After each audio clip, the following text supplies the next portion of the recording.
Shalom everyone, welcome to Messianic News channel. Today I have a very important update for all of you, and it has to do with the origins of Palestine. What is Palestine? Who are the Palestinian people? Let's see what we can find in history. Okay, so let us begin with the word Palestine. The word Palestine didn't even exist in the Western Latin language all the way till the 2nd century, when Emperor Hadrian, that hated the Jewish people and wanted to wipe out the Jewish people, decided to change the land from the name of Israel to Syria Palestinia, because he found out that the Philistines were ancient enemies of Israel. So basically the word Palestine, it's a Roman translation of the word Philistine.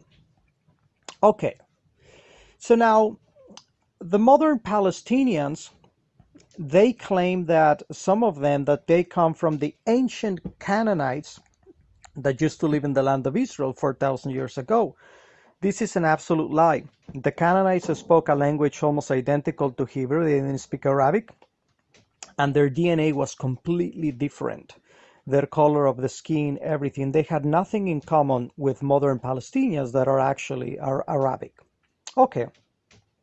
And the Canaanites were almost wiped out by Israel, and eventually whatever remnant of Canaan was left, it was wiped out by the Assyrian and Babylonian destruction of Israel. So now they also claim that they come from the ancient Philistines, but there is a problem because the ancient Philistines come from the Greek island of Crete. They have nothing in common with language, culture, or DNA, and also they were wiped out during the days of the kings of Israel and with the Babylonian destruction of Judah. Any remnant of the Philistines was completely wiped out. Okay, so now with all of this information verified by archaeology, every serious archaeologist agrees with this. So now comes the question, who are the Palestinians? Where they came from? Is Palestine a nation? So let us begin addressing a few deep subjects. First of all, Palestine was never the name of a people or a nation. It was the name of a region. Imagine that I tell you the Andes Mountains. The Andes Mountains is a region that goes from Venezuela all the way down to Argentina. There is no nation of the Andes. There's no language called the Andean language, and there's no kingdom called the Andean kingdom. That's just an illusion. It's just a region, just like the Alps. There are many nations that have a section of the Alps, but there is no country called the Alps. It's just a region. It's like to say Europe. It's like to say the Rocky Mountains. It's like to say the Himalayas. So it's not the name of a country. It's the name of a region. So Palestina or Palestine is the name of a region. And that region used to be part of Syria, Israel, and a fraction of Egypt. Has nothing to do with the West Bank or the Gaza Strip or whatever. Now let's go to the following errors. Some Palestinians claim that they come from the ancient Philistines. We already proved that that's an absolute hoax and fabrication. But nonetheless, even if they want to sustain this claim, the ancient Philistines, their land was pretty much the Gaza Strip. They didn't have any sovereignty over the city of Hebron, Jerusalem, Samaria, Nablus, Shechem, northern Israel. It was basically the Gaza Strip, and Ashkelon. They didn't have any sovereignty on central Israel.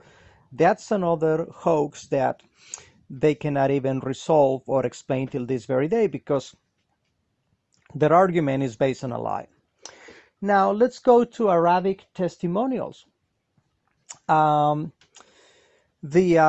king of Syria, the ruler of Syria, recognized back in the late 1940s that there was no such thing as the Palestinian people. Palestine was the name of a region that belonged to Syria. Oh, interesting. And also, many Jordanian scholars they said, you know, that what is called Palestinians are, most of them are basically Jordanians. Actually, the West Bank was under the control of Jordan. Jordan never allowed them to have an independent country. Jordan annexed back in 1949 the West Bank to Jordan. There was no such thing as a independent Palestinian state. Now, when you talk about a people has a peculiar religion, language, food, culture. Let me give you an example. Israel. Israel speaks Hebrew, has the religion of keeping the Torah, the commandments given in Mount Sinai, has a specific culture, music, food, you name it. The Jewish people. Also, I can tell you about the Italian people. They live in a country called Italy, and they speak a language called Italian, and they have special traditions. You know, they have food like pizza, pasta, spaghetti, you name it. And they also have Italian surnames and Italian songs, very particular to Italy. But when we study the Palestinians ethnically, they don't exist as an independent nation. They speak Arabic, just like the Syrians, just like Egyptians, just like Jordanians. Their food is pretty much the same as what people have in Jordan and Syria, their culture, their music, everything. But now let's go to their surnames. A vast majority of Palestinian surnames are identical to Jordanian surnames. It seems we nail into something. So let me give you an example. When you go to Australia and you meet a guy by the name John Smith, it's obvious that guy came from the UK. He's not originally from Australia. And you will meet another guy by the name David Robertson. Yeah, those are British names. And you're going to meet another guy by the name Mike Williams. Yeah, all of those are British names, not native to Australia. So the same thing with Palestinians.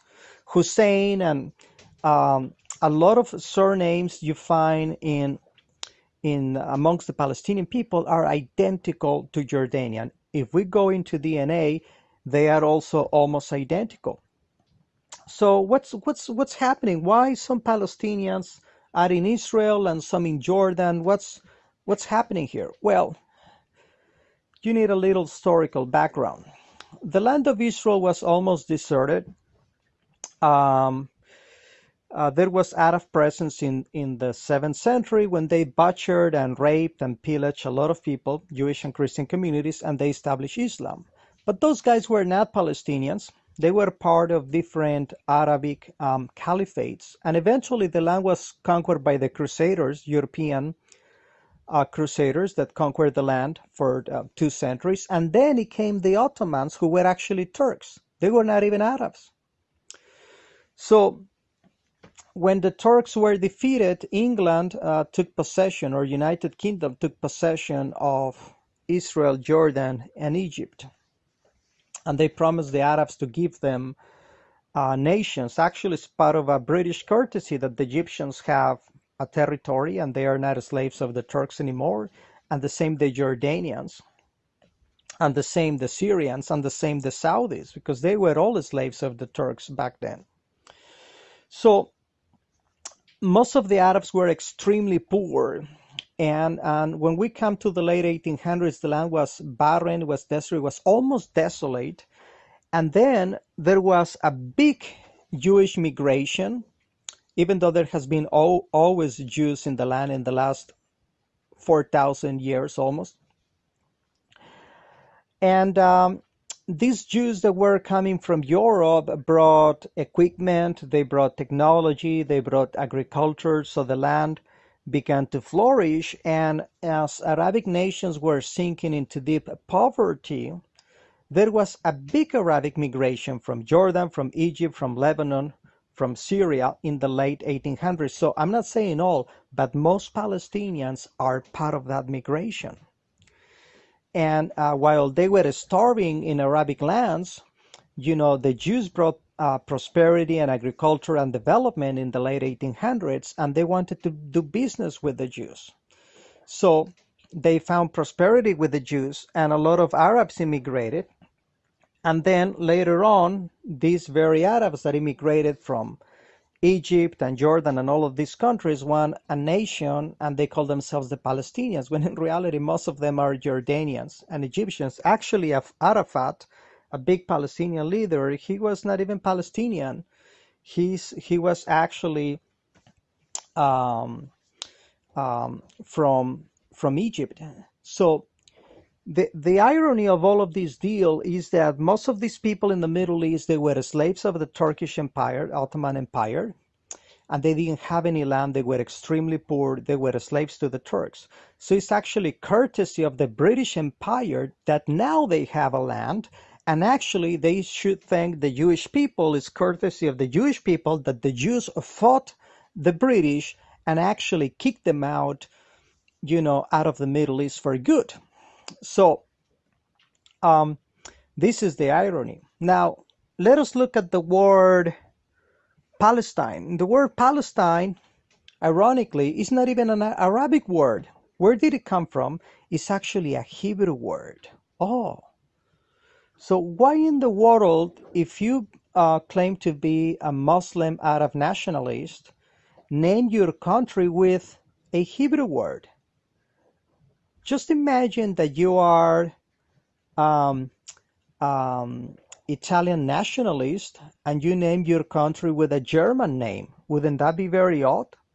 So anyways, they don't even know history. So Palestine comes from Hebrew, Philistine. And what does Philistine mean? It means intruder, immigrant. Wow, that's really, really interesting. So that's what they are. They are intruders and immigrants in a land that is not theirs. From the prophetic meaning of the word, the historical context, DNA, culture, everything. So I hope you enjoy this. Please fight against Israel propaganda, fight all of the Palestinian lies and propaganda, and stay tuned for more Messianic news updates. Thank you and shalom to everyone.